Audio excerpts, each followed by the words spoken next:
Чуть больше 1200 объектов из 4000 готовы к отопительному сезону. Об этом сообщили представители компании «Якутскэнерго» на сегодняшнем брифинге.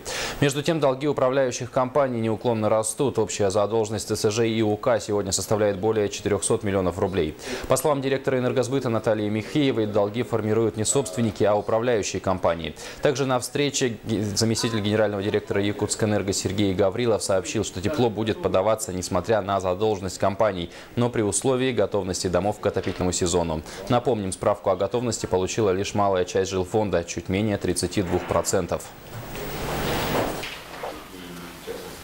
Наличие задолженности за поставленные ресурсы